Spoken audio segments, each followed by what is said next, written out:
This is the Yay. I'm Reg Clay. And Norman G. This is the Yay, where we talk about life in the theater and the theater of life. Yay! Alrighty, so as always, we are sponsored by Central Works and New Play Theater, headed up by Jens Leifler and Gary Graves. Central Works, reinventing theater one play at a time. We want to thank them for sponsoring the Yay. Well, this is the last Yay that we're going to do for 2020, and this is oh my God!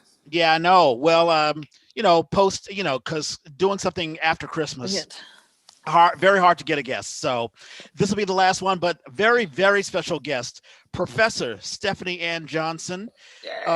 Stephanie, you're a professor at California State University, and you're a veteran lighting designer with an emphasis on African-American productions. Wait a minute. What campus?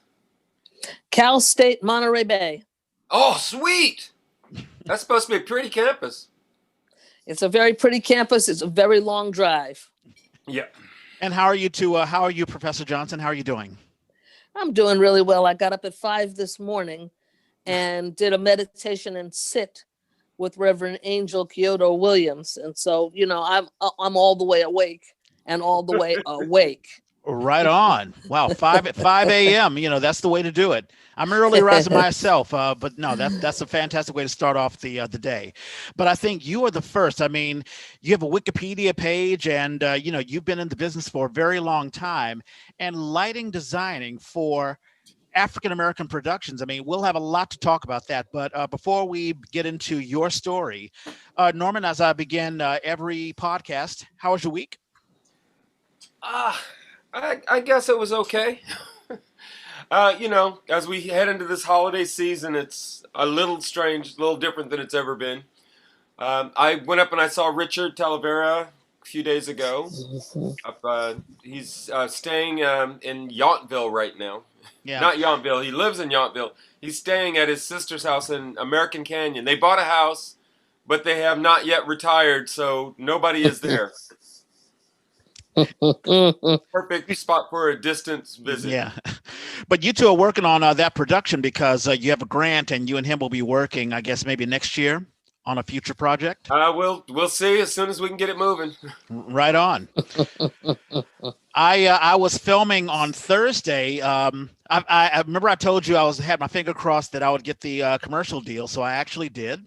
Yay! So yay! Hey, I can use the extra money. Santa Claus, thank you. But in any case, that was Thursday. That was in the North Bay. It's really interesting as an actor because I've worked with directors who are like theater directors. It's a very different animal dealing with directors of film, especially industrial commercials, because the way they communicate with an actor, a lot of them don't know how. Excuse me, to be quite honest. They don't know how to communicate with an actor. They're Right. They want to give line readings, or they'd want to try to find that language, but they have a very, very hard time. So I can give you a great example. Go ahead. I did one show where we came together like no rehearsal, no nothing. You get the script, and then when you get there, they made changes in the script. So they're like, well, let's just go over this. So we're just gonna, don't worry about it. This is just a little run through, just so we can see how things are. You guys just run through it. So we run through it, and they're like, that's great. Okay, moving on. I was like, wait a minute. What? Right, exactly. So after that, every take, I was like, every time they did a second take on something, I was like, if I want to make any adjustments, I better make them now, because this might be it. Yeah, exactly. I could talk ad nauseum about it, but so I'll jump through just a couple of news, current events. One is local. Dale Albright. I don't know if you heard about this, but Dale Albright, he's leaving TBA. Did you hear about this, Norman? Yep. I have no idea what's going on. Maybe it's a good thing or a bad thing. I'm not sure, but I assume that they are finding, like everybody, they're trying to find ways to downsize and restructure. And they stopped printing the magazine. I think they're just digital now. And so things are changing. But he said over 20 years he's been doing this. And I remember when he came to TBA. So it's the end of an era. Yeah, it is interesting, and obviously, a lot of theater companies are finding adjustments as to how to deal with post COVID-19, and also we don't know exactly when. I mean, it was wonderful to see that the vaccines. I think it was yesterday or maybe earlier today. Moderna, is it Moderna? Yeah, Moderna. Yep. Yeah, was approved, and Pfizer has already been approved, and so those vaccines are being rolled out, as we speak. And even Vice President Mike Pence, he was on camera taking the vaccine, so Right. that's a good sign. Um, oh, Even Gavin though the Newsom. president has said he is not going to at this point, until his medical people tell him that he needs to, he's not going to. Yeah, I could care less. Trump can do whatever he wants to do. Um, the Gavin Newsom recall. Have you heard about this? I don't understand why. It seems to be based all on his going to this party, violating right. the COVID At the 19 French Laundry, rules. yes. Yeah, I just feel that the Republicans are just using anything that they can to throw dirt on Democrats. I don't feel Gavin Newsom needs to be recalled. I mean, do No. either of you have strong feelings about this? Professor Johnson? Oh no. Did you freeze? I think she may have frozen. Oh, Yeah. Oh goodness, she locked out. Okay. take Well, two. yeah, we'll give her time to click on in. But did you have any thoughts about this? I mean, I didn't even realize there was this I hadn't movement. even heard it, and I really think it is just nothing but the noise that Trump has started. There she Yeah, is. there she is. Professor, you there? Ed, Yeah, there you are. it's We hear more you. than a notion. If it gets to, if it, oh,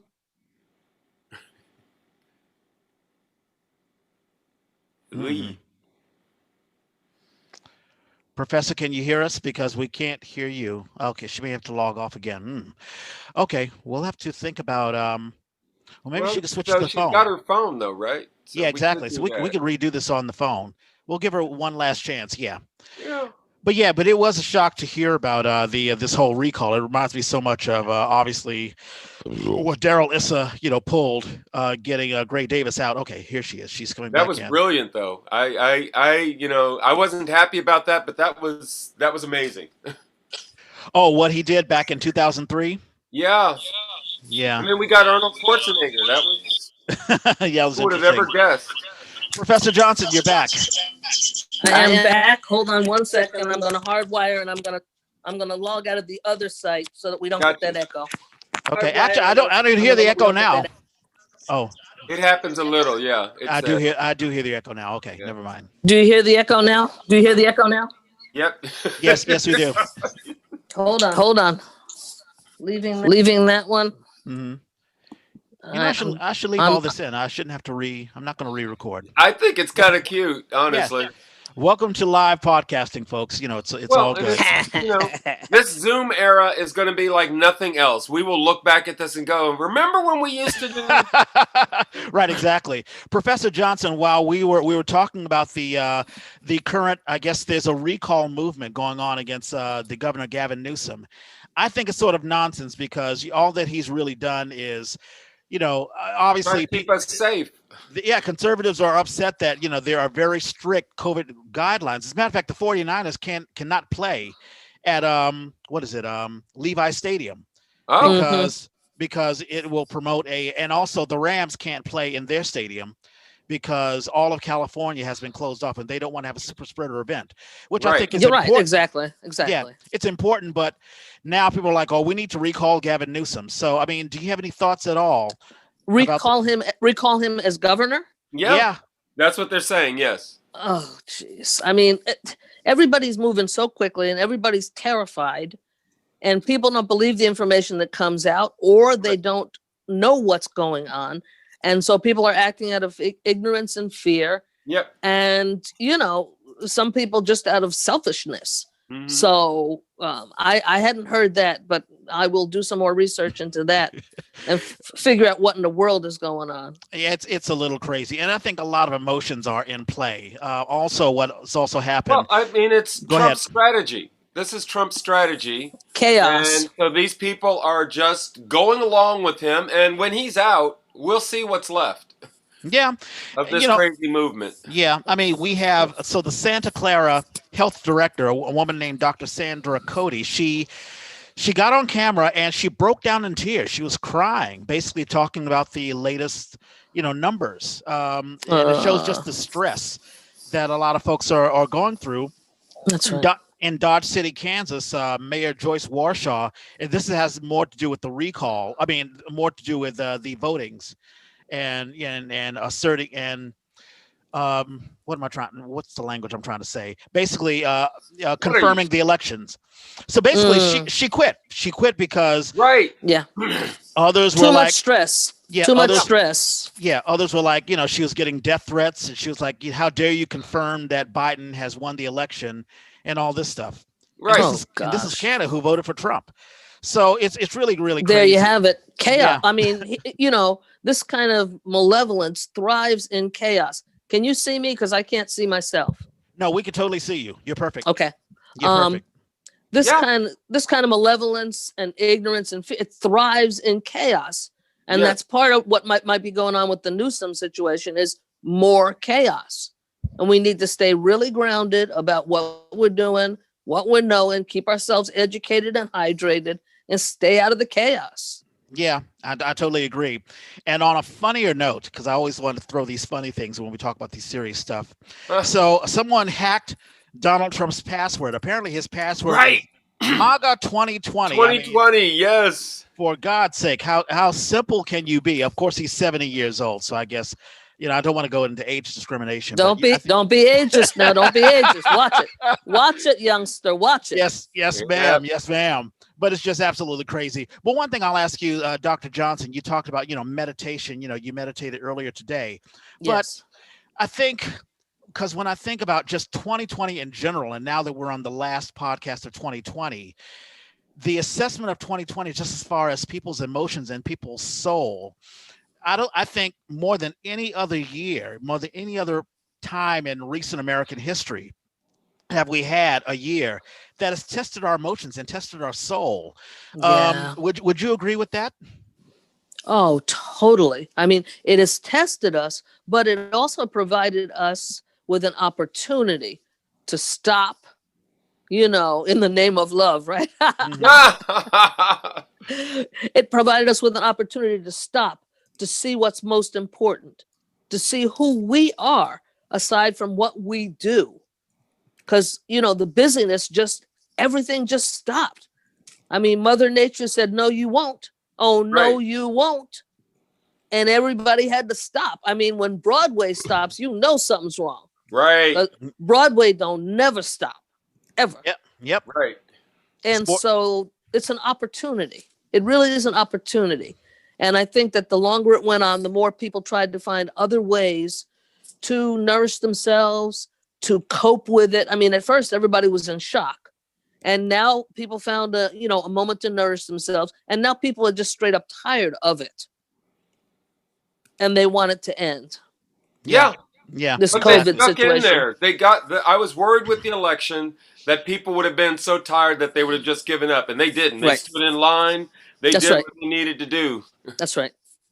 I think they made it very clear we are tired of this. We're ready to move on. Yeah. That's right. That's right. But Norman, what button would you put on 2020? I mean, what are your, I guess, assessments of, the year? So my mother-in-law freaked out. One of the things that we passed here in California was a change to the property tax. Mm-hmm. And it was a little underhanded the way they did it. It was Prop 19, I think. It was clear that if you were 55 or older, you were going to get a tax break if you voted yes for this. But there was some other dirty stuff they were hiding. I'm sorry, go ahead. I'm listening. So she's very upset about this, and she's trying to figure out what's going on. And first we had to kind of go, wait a minute, which one was that? Because with everything else going on, who was even paying attention? But I remember clearly having the conversation with my wife and saying, it's kind of a mixed bag, and we're going to benefit. So let's go ahead and do this. And that is the way I have done all of 2020. 2020 has been crazy. It's been dangerous. And I feel like I'm on the rapids and I just keep kind of flowing through. Wow, that's scary. Woo, that was exciting. That's what 2020 has been, including up to the election. And can you believe that the affirmative action got voted down? Yeah, I wish I didn't, but yeah. Oh, I mean, really? In California? I mean, Right. You They know, did a great job of reframing it to make it sound like somebody, right, it's the way they've been doing for a while. You're right, trying to give these people some extra rights. I'm like, right. no, we're just trying to get equal. That's yeah, right. and it's interesting. They are, because it sort of ties in. There is an undercurrent of Black Republicans or Black conservatives who don't want to be. It's like, I'm Black, but I'm not like those Black folks or whatever. For those Right, who associate Right. themselves with that, and when it right. comes to affirmative action, they're like, well, listen, if I get a job or if I get an opportunity, I want it because I've earned it, not because I'm Black or whatever. But it sort of undercuts you. You have the assumption that the system is fair. Well, the system isn't really fair. It is not fair from the jump street. And can't both be true, that you both earned it and that you're Black? Yeah, Right. Does it Yeah. have to be one or the other? I mean, that is such reductive thinking. exactly. Let's say, go Go ahead. ahead. No, go No, ahead, Rick. and I was just going to quickly say, let's say you got into school or you got a job because of affirmative action. Well, you got to still stay in there. You still got to do the work. You still have to earn yourself. And you better not mess up. Yeah, that's exactly right. Go ahead, Norman. Well, I was going to say, so did I talk last week? I did this thing with, I guess I shouldn't say who, with a software company. I did a role play, one of their in-house trainings. Oh yeah, you talked about this. Go ahead. And yeah, and it was one of the things that they were updating the training on was to bring in this discussion, since there's all these discussions of equity now, to how do you have that discussion? They didn't really give us any guidelines. And so, but they said, just you bring up something about your experience as a Black person. Okay. So I did have one though. I'd run into this earlier this year where this guy, we were talking about an organization that we work for and some changes, all of this stuff that's being discussed. And he was feeling discriminated against. He's an old white guy and he's being discriminated against because they're trying to force him, tell him what he's got to do. And he said, for example, I like you, Norman. I would hire you because you're really good. It's not because you're Black. I don't think of you as Black. Yes, I remember this conversation. I remember sharing. Right. So I brought this up to, I threw this at one of these employees at this company in this role play. And afterwards, the guy said, you gave me the hard one. I'm like, I did. It's a hard conversation. Because immediately he's like, well, should we have a meeting? Should I talk to him? And I'm like, the guy was giving me a compliment. So I don't need you to go attack him. But I need you to hear that that's weird, and that we as an organization, as a corporate culture, we need to come up with some ways to address this, because this ain't the old KKK burning a cross in your front yard. This is your neighbor calling the cops when that friend of yours that they don't know pulls up to visit you and sits in their car for 5 minutes because they're 5 minutes early. Oh, there's a Black guy parked in front of the house. Oh, they're going to call the cops. Yeah, no, you're exactly right. And there are degrees to prejudice. There's extreme prejudice. Hey, you're a nigger, and they tell you right in your face. And then there are those who are like, oh, no, I love Black folks. Oh, the guy who mows my lawn is wonderful, and and as I'm married to one. Oh, sure, exactly. He's part of the family. Right. Yeah, exactly. But having the conversation is important because there's education. Some people want to learn. They want to say, hey, I don't know how to speak to a Black person. I don't know how to speak to a gay person. I don't know how to speak to a woman or a Latina or whatever. So let me learn. And I'm much more open to that as a Black person. I remember my first year at NYU, a white kid, and all of us were new. All of us are getting out of our homes for the first time. So it was a new experience for everyone. He was like, do you ever wish you were white? How does it feel to be Black? And I had a big laugh. I laughed that it came out of his mouth, and he was worried that I was going to attack him. And I was like, no. Listen, I love being Black, and but having the conversation is important, because not having it is the danger. When you're trapped in your prejudice and you're trapped in your little bubble, that's when you have incidences like this. Yep.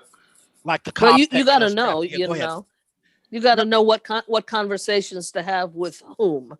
What kind of there's going to be different kinds of conversations. You have to pick your moments about who you want to educate. I mean, I think white people should be educating themselves and one another. We've got enough burdens and we're exhausted but there are conversations that I will have with close friends, because we're walking that road together. I mean, we're not seen as in the same way, socially and racially, but there are those conversations I will have because I think they have the capacity to change. If it's Right. not going to change anything, I'm not wasting my time because I'm not trying to be exhausted, stressed out, and have a heart attack.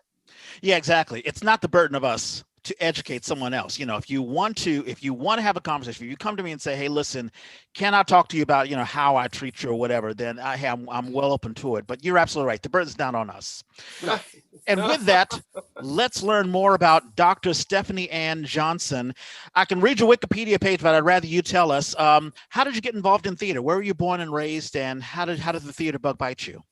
All righty. So, again, thanks so much. I'm really enjoying this conversation.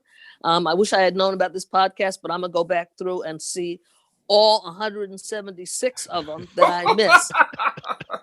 And as I said before we went on camera, I'm trying to build this Black Bay Area theater network. Mm-hmm. So in 2 years or 3 years, we can have a symposium. We know who, one another are. We Right. know the organizations, and we can come together and as a coalition. Yep. And promote and support one another, because it's tough out here. But in answer to your question, I was born in Pennsylvania. I was raised in the Bronx in New York. My mother, Virginia Green Johnson, worked with the American Negro Theater. She told me stories about Sidney Wow. Poitier and Uh-huh. Harry Belafonte. And she said Sidney's accent was so thick in the beginning. And he worked on it and she knew Ruby Dee. Wow. And Ossie Davis, right? And Ossie Davis. Well, this is before Of course. Ossie, Mm. because she was married to Tommy D, but that's another whole story. Ah. But all of my life, she told me how theater was the best profession in the world. Theater people were the best people in the, so what was I going to do? Right. So, and she always had, it was a time when you would get a play every 2 weeks, or, and she would get a play every 2 weeks or every month, whatever it was, and read it. It was next to her bedside.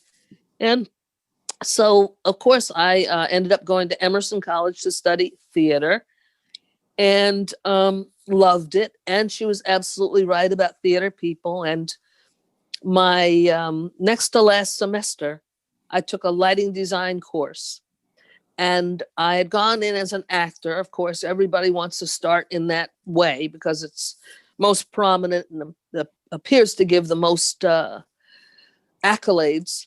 So I took a lighting design class. When I graduated, a woman named Evelyn Moore, who was a psychologist, wrote a play called Black Dyad. And it was a conversation between a Black man and a Black woman. And I did lighting for her. I think it was those coffee can lights or those floodlights, something like that, over there in Cambridge, Massachusetts. And that's how I got started. And I've been with it ever since. Graduated in 1974. So I've been doing this a minute. Yeah,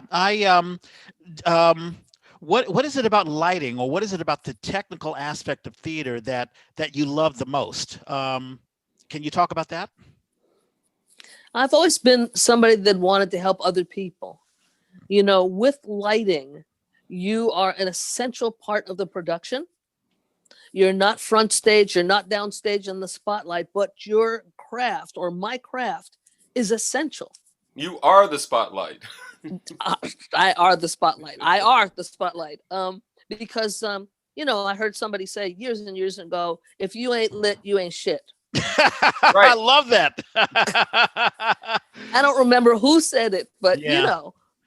So what do I like about it? People appreciate you. You're welcome places. Nobody's trying to bump you out of your position. Right. I mean, nobody's trying to bump me out of being the lighting designer. Actors, there's a culture of competition that is fomented and nurtured among actors, or at least earlier on in my career, I saw that. And directors. People are more cooperative now, but nobody's trying to take over my job as lighting designer. Right. And that's a comfort. I get to do my job and learn more, help other people, and add to the production. One question I have is, I know that you're a teacher and you teach lighting design. Are you getting a lot of students in? I mean, I don't know how many people are rushing to be a lighting designer. Um, Yeah. do Well, you get? Go ahead. mm, well, this is the sad truth. The campus where I teach, and I'm a founding faculty member. So the campus where I teach, am I still on screen? Yes, Yep. you are. Okay. The campus where I teach, Cal State Monterey Bay, does not have a theater department. Right. I started there in 1995. Benny Ambush Yay. was there for about 3 or 4 years and created a theater program. Mm-hmm. And that was great because, I'm in the art department, the visual and public art department. So I got to teach visual and public art and then go over to the theater and take some of the students from VPA over to the theater. But Mm-hmm. there is not a theater department. So the formal opportunities I've had to teach lighting have come through a dancers group grants. Uh-huh. So last year they had a fellowship that was at Dance Mission, and I was a guest, several times. This year, under NK, um, there was a grant, and I taught lighting for Afro Urban Society to 10 students. We had 12, and now we have 10. And so Uh-huh. I got all Black students, all interested in lighting design. Wow. They may not all become lighting designers, but at the end of the day, whatever they do, they will be able to apply what they've learned Mm-hmm. and have a love for that craft. So I was really, really thankful to Afro Urban Society that I could have this opportunity, to teach other Black people about lighting design. I've been trying to think when. I think I may have first met you through Thomas and Afro Solo. I'm sure. Yes. But I've worked with you in so many different, places. Even, with the new Oakland theater project, which was formerly Right. Ubuntu. Yes. It was thrilled when I walked in the door and there was Stephanie, and I was like, oh, okay, well, then I know what's going to get done here. And you had to bring power up into that space and use the power that they would allow you to use. Norman, do you remember when Ubuntu was site specific? I didn't see any of You the weren't stuff there there. then? Oh my God, we did stuff at a gas station, at an auto detailing store, Right. at a rug store. And so I had to run power forever I and use remember. odd instruments. It was I really fun and I walked exhausting. up into what was it? Streetcar Named Desire. Oh, And I'm storefront. looking at that space going, holy cow, because you had cables. You had big areas Big of cable. bundles. Big bundles. I mean, Yes. and I'm glad they have a home now, because that was exhausting. I'm sure. But I think around that time, or maybe it was just after, you had done, Afro Solo, one of the things they do is they use a gallery, a studio gallery, to present Right. art, and you got to do a presentation of your art, your work as Yes. art.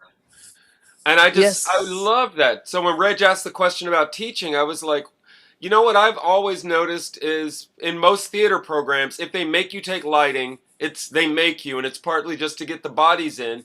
But if you're a smart actor, you pay attention to how much this is a part of the art. This is part of when you walk on that stage and that one area is lit. It's not just the restriction of you can't be anywhere else. It's going to affect the audience. That's right. It's going to affect you. Yeah, That's right. And as actors, we don't know what the audience is seeing. We have no idea, Mhm. not unless we see the stills afterwards, or someone takes a picture. We have no Mhm. idea, and so a lot of times we actors can take for granted. It's like, oh my God, I got to do this tech thing and cue to Right. cue, and I got to stay here, and maybe I can get away with wearing this or that or whatever. But we have no Yeah. idea just how, because it's a tapestry. It's almost like you as the lighting designer is a painter. And That's exactly right. yeah, Yeah. and the what is it? I'm pantomiming. Yeah, the gels. Thank you so much. I, But in any case, yeah, the gels are basically, with the color palette that you use to color Yes, these things. that's right. That's right. And that's really, really important. And, getting back to Norman and Afro Solo, 6 years ago, I wrote a piece. I had gone through cancer, and I wrote a piece called Every 21 Days Cancer, Yoga, and Me. mhm. And Thomas Simpson, bless that brother, Yeah. he gave me a run, and I did my one woman piece there for about 3 weeks. Yay. And it was very interesting for me to be on the other side. And my colleague Kevin Yeah. Myrick Kevin Meyer. did lighting for me. Right. And I was just like, whatever the lighting's gonna, it's none of my business. I just got to remember these. I got to remember these lines. I don't know how y'all do it. I don't know how y'all and I had written them and I couldn't remember them. Yeah. I wanted to ask you this because there was an interesting. So I had a friend of mine. We were doing a Women on the Verge of a Nervous Breakdown, and she's a Philippine woman, and she was in tears one time because she Oh. was having such issues with tech. She just felt.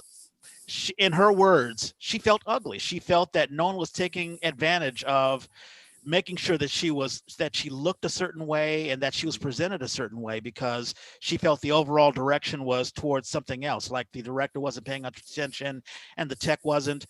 So I guess my question may be a bit abstract, but how do you take it seriously? How seriously do you take, I guess the picture and making sure the actor feels empowered, especially as African American actors, because the lighting designer may be white or they may not even think about race. They're like, well, hey, I got a gig, and it's a That's August right. Wilson That's right. piece. It's a gig. So let me just throw a couple of ambers and this and that or whatever, and then they'll pay me. But how seriously do you take it?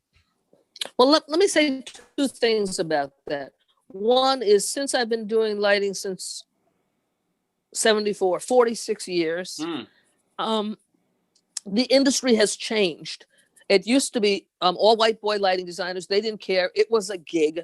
They didn't Right. care. They did the same thing over and over, standing McCandless, cool from one direction, warm from the other direction. Yep. They went by the book and they didn't care. But I have seen it change, at least in the Bay Area. Ah. Even among white designers, the younger ones, Yeah. if they have the time and if they are led by the director, Mm-hmm. so the director's the leader of the whole band. So if they're led by the director, they will take the time to look carefully at what's being done and to adjust it.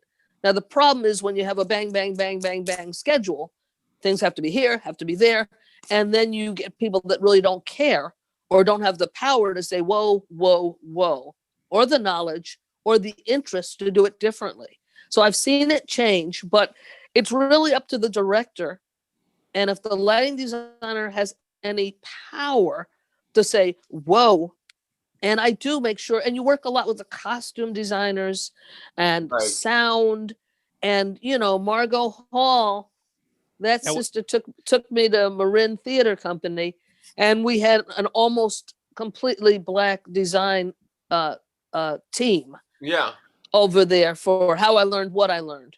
Uh-huh. yeah, And we had her on too. Go ahead. It was amazing just to work with folks. Mhm. Just to work with folks. And so I've been doing a lot more of that. So I feel like I don't have to fight for what is necessary in terms of, we got to warm up this skin. We've got to do something about that background. It's too dark. When you're working with folks and you're working consistently with a team, you all know, and when I'm working with black artists, it's been amazing. My career has really has blossomed in that way, because it was lonely the first years, really Wow. lonely. I imagine so. Norman, let me bring you in as a Yeah. director. What is the conversation that you have? I mean, with tech or whatever, and how much do you think about lighting all through the rehearsal process, or do you wait until tech? Well, it's not waiting till tech, because if you don't start having that conversation at the beginning, you're in trouble. I don't. I trust my designers. I do. And what I think about is my vision of the play, my concept of how to bring this thing to life. And then designers, and I feel fortunate. Designers will tell you, one, these are the limitations you got. I mean, I'll never forget doing, it was a brand new show I did for Golden Thread, and we were in this tiny little space, and they said, we've got this many instruments, I've got this many places I can plug them in, this is what you're going to get. I can give you this many playing areas. And I said, cool. So I staged it. Well, I knew what I had agreed to, but my actors didn't. And so they would see that I would say, I need you to stay over in this little corner, and somebody would want to spread out to center stage. So the first run through, the lighting designer's sitting next to me going, I thought we said there wasn't going to be anybody over there. I said, I know. I'm sorry. I'll work on it. And they said, no. Just give me some time. And by the time we got the show up, all this extra stuff that come in that I hadn't conceived of, that I had no thought about, and I was trying to stay within my lane. Right. And that lighting designer was like, no, I understand what you're doing. I understand your vision, and I can make this work. And I was like, and you talked about talking to the other designers, costume designers. My favorite thing will always be with that. We did a play called Finding Claire. And the set is described as being, it's like a rundown, it's almost like, these are almost like trailer trash family. So it's a kitchen, living room setting that's all kind of crammed on top of each other. And it's a sculpture garden, a rock sculpture garden. These two things superimposed on each other. So one thing is, what do you do with the lighting? If somebody wants to sit up on that rock and you just give us a nice little tight spotlight there, that works. Well, the lighting designer was the set designer, and he talked to the costume designer and said, no, she came to him. Costume designer came to him and said, what are you going to do with the lights? Because I want to take all the costumes for these characters, and I want to, she stained them. She just took everything and put them in like a gray. So that all the palette of what they were wearing, put them in that same reality, in that world. One character who comes from outside doesn't have that tone. With the lighting and the costume, it just popped. I could never conceive of something like that. My brain doesn't work that way. But the designer tells you, this is what we're gonna do. And I'm like, yeah. Thank you. Well, that's why a good designer is worth their weight in gold. Somebody that walks in, it's their craft, it's their art, it's not a gig. Right. And I was working at a theater company, and they give you a certain number of comps. Right. And it's a local theater company. And I said, oh, does that include myself? And the production manager said, yeah, that includes you. And I said, well, I want to come whenever I want to come. And the production manager said, no designer has ever asked for that before. And this is a company that's been around a long time. Yeah. And I said, this play is important to me. Right. And I want to come back and see it. And so, I got pretty much a free pass to be able to come and see it whenever I wanted to see it. But, they had been working with designers, I guess, who were either not as invested in the production or whatever, to disparage whatever their motives were. Me, this meant something, and I needed to see it. Yeah, it's important. It's important. I think, the important thing that you were mentioning, Norman, that directors need to give the leeway for designers to do their thing, and they sort of do the work for you. I mean, they sort of, they almost can tell the tale. There's, like I'll never forget with when we did Foreman in Paris, there are things that you did without the dialogue at all and the ambience of the stage or whatever that really told a story that a script couldn't tell. And I do love doing that to actors. I'm like, I don't need you to understand what the image is. I need you to understand what the reality is for your character. And I need you as an actor to move on the stage safely. I need those two things from you. When you suddenly go, oh my God, it felt like the audience was in my lap. I know. That's what I was trying to do. There's one quick story I want to tell. So there was I was in tech. I was a stage manager for, it was a group called the Isis Arts Collective. I'm looking at the poster right there. And Mike Ward was a part of it. But in any case, this poor lighting designer, she was a female, and she was in tears during our Q to Q because basically she had to light several one act productions in one sitting. Oh, And of course, she had like 6 directors basically saying, I want this, I want that, I want this.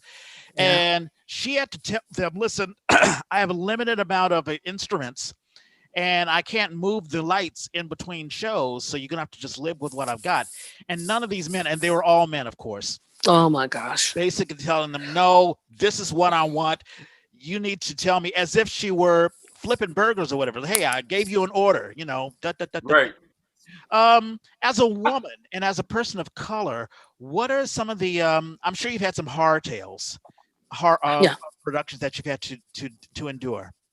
Yeah, I have 2 funny stories that are kind of bookends. When I first got here, I my landlord burnt my apartment down in Boston.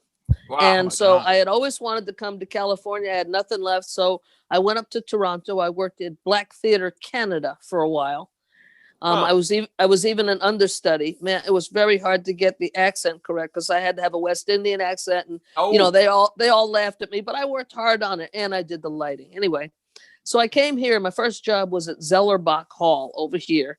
yeah. Wow. And I walked in with my little resume. I mean, 3 years out of college, and there's this white man that's built like a brick house. You know, the neck, the muscles. And I walk into it with my little resume and I put it on the table. And he says to me, "So you're a black woman?" And I'm like, he said, "You come in here and nobody's going to bother you." And he did. Right. I mean, that was male language for, I understand what the scene is. Don't you worry about it. And nobody mess with me, because this guy was built like a monster. So Mhm. a couple of years later, I go into the office. I'm no longer frightened. He says, "So you want to be a lighting designer?" And I'm like, "Yeah, I want to." I want you out of here. Translation, you can do better than this. Uh-huh. So I went over to the Paramount, another little guy, also white man, muscular, kind of scary. I go over there for my first union gig with my little plot. And first of all, the white crew, IATSE crew, they're not going to believe that I'm the lighting designer. They kept looking for the lighting designer. And finally, they Right. figured out it was me. And then, you know, they were not doing what they were supposed to do. And I was terrified. I was in my 20s.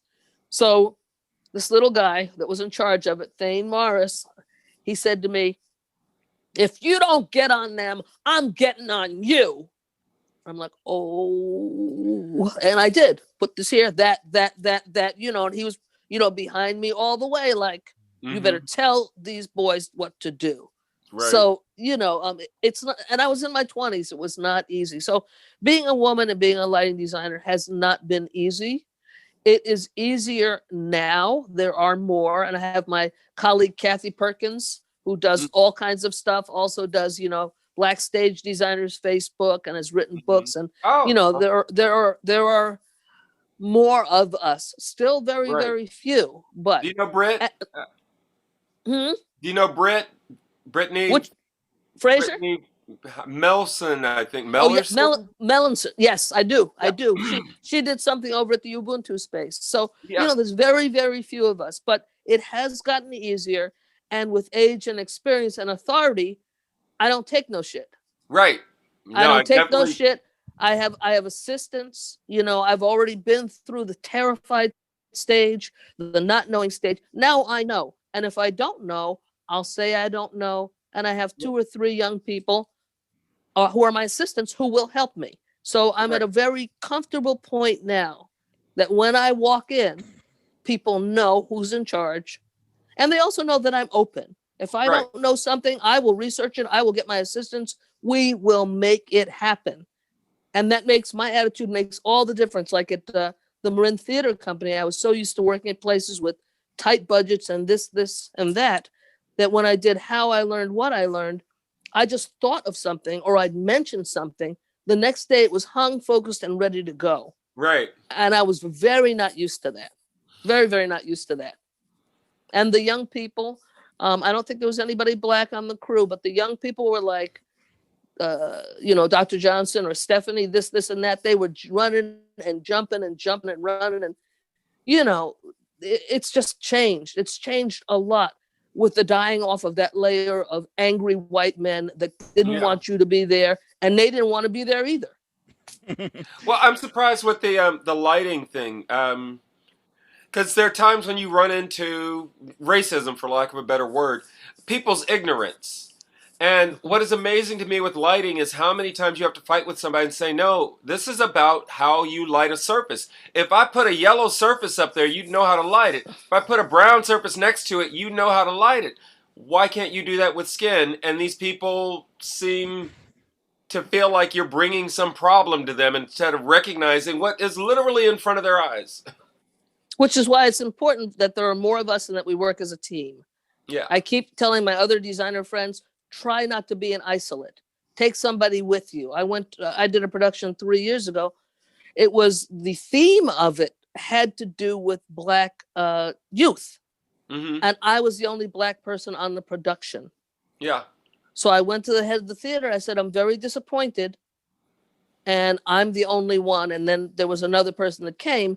But we should not have to advocate for that. People should understand something about authentic experience and who needs to be the authoritative voice or the administrative artistic leader. And that still goes on. And we're going back to our early conversation. That's that softer face of racism. Yeah. Yeah. Well, yeah, and it's amazing to me because you have always had that voice of authority, but I just figured you'd have gotten tired of it. When I bumped into you at Ubuntu, I was thrilled to see you because I was like, you know, how many times can you deal with somebody's ignorance before you just kind of say, I'm done? Right. Well, and and Michael has been a very, very good colleague. I mean, he's much younger and he's a white guy, but he wants to know, he wants to learn. He feels the pain of things that happen, and he just turns it over to me. I mean, I got to create a whole lighting setup in a blank space, and it was truly amazing with all of his support. I've never heard him say no. Yeah. We might hassle about a budget, but I've never heard him say no to an artistic vision that I had. Although sometimes I've had to say to him, no, that's not going to work very well. Right. But he listens. He listens because I've been doing theater longer than he's been alive, practically. Pretty much, yeah. Yeah, exactly. I wanted to show the folks. So this is I forget, let's see, what website is this from? This is from, hold on for a second, Afro-Urban Society, and they interviewed you, and these are some of the pictures of the shows that you have lighted. I recognize Janae. Yes. It looks like there's Kimberly Ridgway in the background here. Yes. And I don't know who this Those are my is. girls. Yeah, exactly. And it's wonderful just looking at these pictures, and they look like portraits. I mean, they just look like just visually spectacular.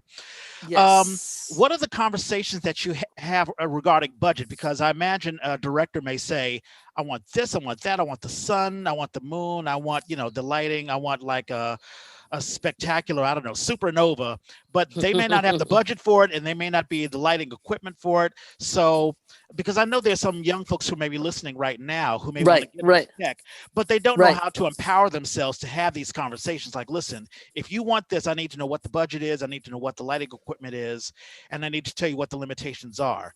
But you have to have that empowerment within yourself. I'm sure you've had those difficult conversations. Yeah. Well, it's budget, and it's also your imagination. Now, remember, I told you that I did Black Dyad with coffee can lights. So I can do something with nothing. Yeah. So it's also your artistic imagination. You encourage your director with whatever their budget is to do what they can do. And sometimes it has to be simpler, or it has to be expressed in another way that if you just had $2,000, you could just boom, buy an effects thing and make it work. But you have to use your imagination. You use what you have. You can try to find budget from elsewhere, but really it's your imagination and the imagination of the director and the synthesis between the two of you. How can I make this work without using up 1/3 of the lights that I have? And that comes with experience and confidence. And also having peers. Yeah. I have young people call me from time to time. I don't know how to do this. Just like I ask them about some of the modern things, they'll say they don't know how to do something and something else. And I'm like, oh, well, you can do it like this for Right. very little money. So there's that reciprocal relationship, intergenerational relationship between the whiz bang of what's going on right now in the digital world and the coffee can lights and a candle and a flashlight. Mm-hmm. And between all of that, you can pretty much get your director's vision on stage. Yeah, You know, I did. When I did Death of a Salesman, I ended up watching the season after that, and it was amazing the ways you could take a very simple space and just figure out appropriate lighting for it. Right, right, yeah, right. we never talked about how you got here in the Bay. How'd you find your way to the San Francisco Bay? She said her Well, apartment burned out in Boston. that's right. Oh, My but I thought apartment that burned sent you up in to Boston. yeah, I thought that sent you to Canada. That sent me to Ah, that sent me to Canada. But I had always wanted to come to California. My mother would not pay for any college that was not in New England. So my sister went to school in Connecticut, and I went to school in Massachusetts. Mhm. I wanted to go to California Institute of the Arts. It ah, was it was like the second year that it was open. My mother said something about not going that far away, something about California being too wild. So I went to Emerson, which had Emerson College has been there for over 100 and some years. right. So she wanted me to go to an institution that had been there. But I had wanted to go to Cal Arts from the very beginning. But I enjoyed my time at Emerson. I enjoyed my time in Canada. And I got here when it was the right time for me to come here. And this is my home now. I mean, I've worked internationally and I want to do some more international work. But People's Republic of Berkeley is just about my speed. When did you get here, Professor? 1977. Wow. Totally different time. As a matter of fact, 77, that was about a year before I think Harvey Milk had happened and the People's Temple All- happened. Yeah, all of all- that. Whew. Reg, when those things happened, my phone was burning up. My mother called every day. I told you those people are crazy. I want you to move back over to New Jersey. Every Oh. day. They're crazy, Stephanie. I told you. She said at one point, the United States got picked up by one end, and anybody that wasn't hanging on tight fell into California. Yeah. That was her theory about the That sounds California about right. culture. How is your? Yeah, I know it must have been crazy. I mean, I would have loved to have been around during that time. You got to be careful. It's like that Chinese thing, you do not want to live in interesting times. You really don't. I like it. I've enjoyed it, I have enjoyed it. In 1977, when I got here, there were 7 or 8 black theater companies. Dang. 7 or 8. Mm-hmm. That's Yeah. right. What do you think of the future of theater, even black theater now? I mean, with gentrification, maybe COVID will change things, but it's still really, really tough to rent out a space. And, there are a lot of, I don't see a lot of black companies. I mean, I know that Lorraine Hansberry is still going on. The African-American Shakespeare is still going on. Afro solos going It's on. still going on. I'm working for them right now. Yeah. But are you optimistic or pessimistic as to, I guess, the state of theater? And also, are you satisfied with the work that you've done? Are you unfrustrated? Do you want to do more? How has the Bay Area treated you? Theater, Well, I can say something about that. It looks like my phone's going to run out. It's got 10%, but we'll be able to get to the end. Yeah. I'm an eternal optimist.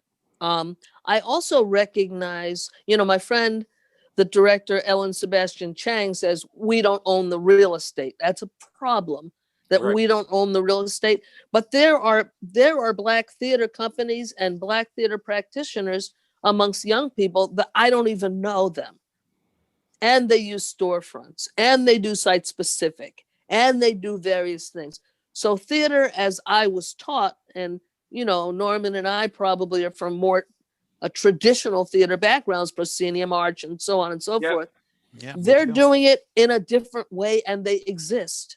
Yep. And I'm really trying to find them, to put them in this network, because I think that intergenerationally, there are things we can share. So in terms of formal Black theater companies, there are not that many. They've dwindled, gentrification, Yeah. budgets, and now the COVID virus. Right. Um, there are a number of people that worked, Aldo and Margot worked on raising money for theater companies across the country so Yeah. that they could survive. And I think there's a Black Theater Coalition out of New York that raised money to try to keep our precious, precious resources in place. It's hard. And I think we really have to think about working together in coalition. And we really do have to think about legacy. As I get older, I think about legacy. What can I pass on? Yeah. Who are the young, particularly Black, but not exclusively so, Mm-hmm. that I can share my craft with, that will like that craft, and that it will continue as an art form rather than a technical entertainment add-on, that Right. it will continue as an art form. So legacy is really important, working intergenerationally. I don't know how we're going to get the real estate. I'm working on history projects here in Berkeley, the history of Black people in Berkeley. And every time I go to my computer and do research, it's really heartbreaking because Yeah. I don't know how we're going to turn around what used to be a $47,000 house that is now worth 1.2 million Yeah. in Berkeley. And who can buy that? Right. When you sell your grandmother's house, it's gone. Yep. And when the money's gone, the money's gone. Yep. The legacy is gone. And then the commissions and the civic organizations get run by somebody else because you don't live here. Right. Yeah, which So is a tragedy. I'm a working optimist. I mean, I don't just sit and be optimistic and drink my cup of tea, but I work on it because, I have to believe that this can change. I have to believe that these young folks that are trying stuff out will continue to bring forth that legacy. And even if we work in white administrated or white owned theaters, that we'll be able to get our voices in there. And now a lot of white administrative theaters are understanding that and bringing in folks. So I'm hoping that will turn toward we get to have our own. And Margot's deeply dedicated to that, and Oh, yeah. I'm working with her all the time on that. Yeah. No. Margot Hall. Yeah. I'd say that's got to be the most exciting thing that's in the near future is watching Lorraine Hansberry take that next step forward under Margot's leadership. That I am very optimistic about that. Yeah. It's going to be magnificent. It's going to be magnificent, and there are other groups where the associate artistic directors are now Black people or people of color, and let's see if that makes a difference. Yeah. And let's see them ascend to become the artistic director, the CEO. Let's see them ascend. Yeah. No. So we run it. Yeah. We run it. Absolutely. I don't mind being backstage, but we need to be on stage and in the spotlight as a people. We need it. Mm-hmm. There you go. And with that, because your battery's running low, so I guess we'll wrap it up. Okay. Shout outs, birthdays. Birthdays. Somebody I went to high school with, Rob Feeney, and we just reconnected. He was big in the tech thing, and he was like 3 years older than me, so he graduated my freshman year. And and so when we reconnected, I don't know that he knew who I was at all, but I was like, I remember him. He was like one of the heroes of our theater department.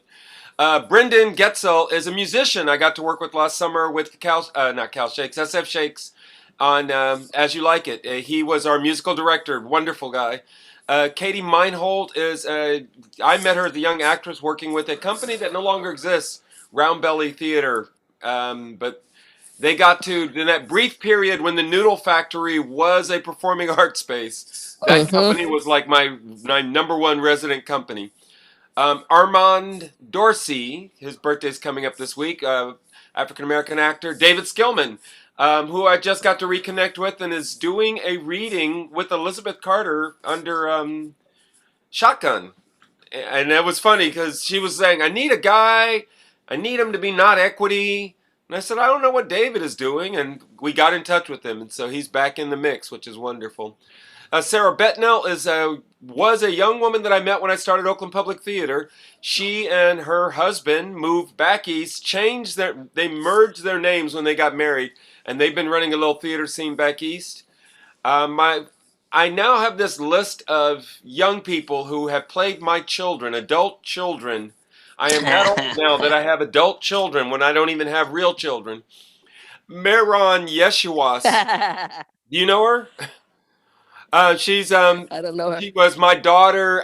We did a Midsummer Night's Dream last year, and she played my daughter.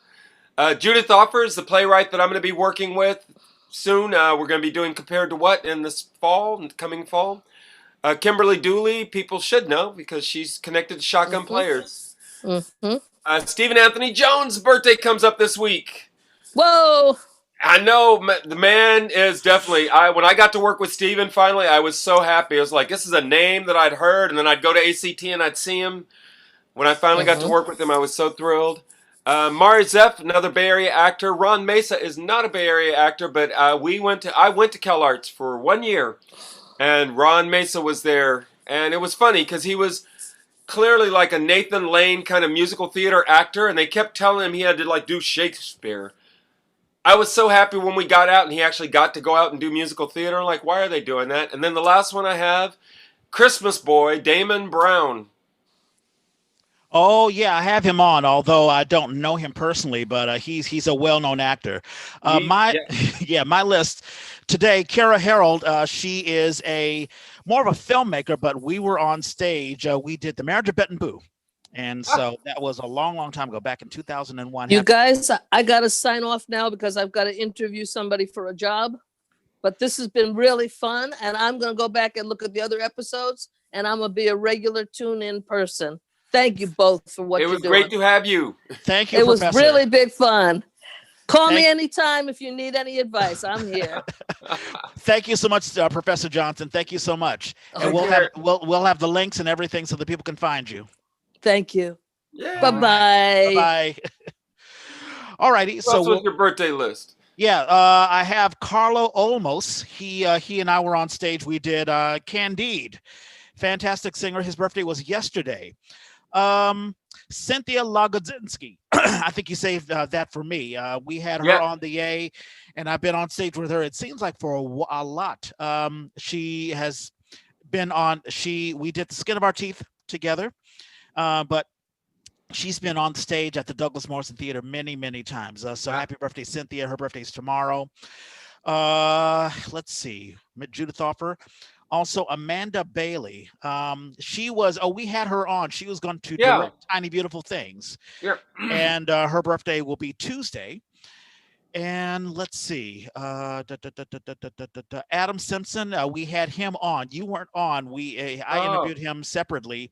I think he took over Off-Broadway West along with Sylvia Creighton's. Oh, nice. I'm not. Yeah, I've got to figure out what's happening with Off-Broadway West. I know the Harders are now in Oregon. Right. It'd be nice to find out. Yeah, exactly. So Adam's birthday is Thursday. He's a fantastic actor. I last saw him.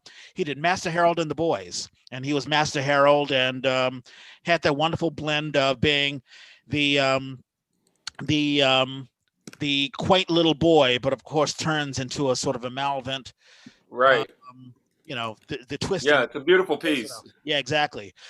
And Aquanetta Summers, I think you saved that for me. Her birthday is tomorrow. I'm sorry, on the day after Christmas, on Saturday. No, I didn't say because I always stop with the Friday. Yeah, exactly. And that is all that I have. And no, actually, I'm sorry. Anita Viramontes, and we had her on. She was a singer.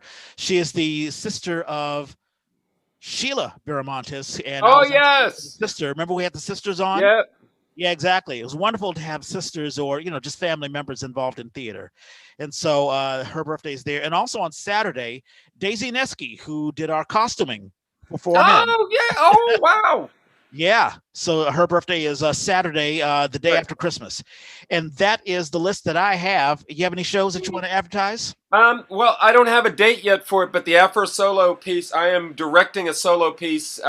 Thomas is going to be putting up it's a group of men, I think. I don't think they're all native San Fran, but they're definitely San Francisco black men. Mm-hmm. We're there's going to be a collection of solo pieces, and so that'll come together in January. So hopefully I'll have a date when we come back. All right. Okay, and that'll be it. And I'll have links to Professor Johnson, her personal website, also the Wikipedia page, and also the article that was done on her by Afro Urban Society. Just a fantastic guest. You come up with some of the great ones, so I'm really, really happy about that. No, that was amazing. Oh, the other thing I didn't, the other show was Red Carol, which I put in the chat. I put the link, and this is through the Mime Troupe. It's Michael Gene Sullivan's piece, his adaptation of A Christmas Carol. I was driving the other day, and I heard what I knew, the characters, Bob Cratchit and Scrooge. Mm-hmm. I was like, this sounds like Christmas Carol, but it was way goofier. And at the end, I got to hear the credits, and it was, this is the Mime Troupe. So it's on KALW.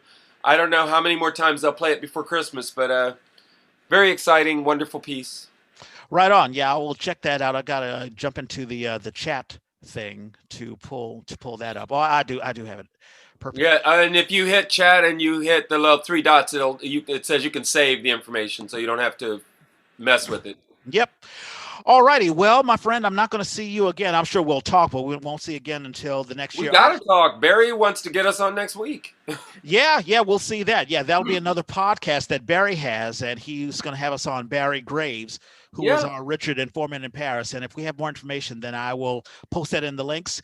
I want to thank everybody who's been watching and listening to the Yay this year, 2020. I heard that I guess because of COVID, people are listening to podcasts more and more because they're cooped up or, they're more isolated. So they, are feeding getting content. So for those who have been listening and watching the Yay, and they've helped us out throughout our 3 years, thank you so much. We want to be a part of the Bay Area theater community. And if you're watching the Yay on YouTube, like and subscribe, and put your comments in the chat section and let us know what you like and what you dislike. If you're listening to this on the traditional podcast app, we're on all podcasts. We're on Spotify. We're on the Apple Podcast app. And if you're an Android user, you can go on the SoundCloud app, or just go on soundcloud.com and you can find us. As always, the A is created by theater people for theater people. If you have a show you want to advertise, or if you just want to advertise yourself, let us know. Hit us up on Twitter, Snapchat, Facebook. I'm at Reg Space Clay. And I'm at Who's Your Hoosier. All right. Well, happy holidays to you. I would say Christmas, but I should say, well, Hanukkah's gone, right? Hanukkah, we just finished. Christmas is around the corner. Yeah. All righty. And with that, happy holidays to you and to everyone. And as we always say, we gotta find a better sign off. And we are out.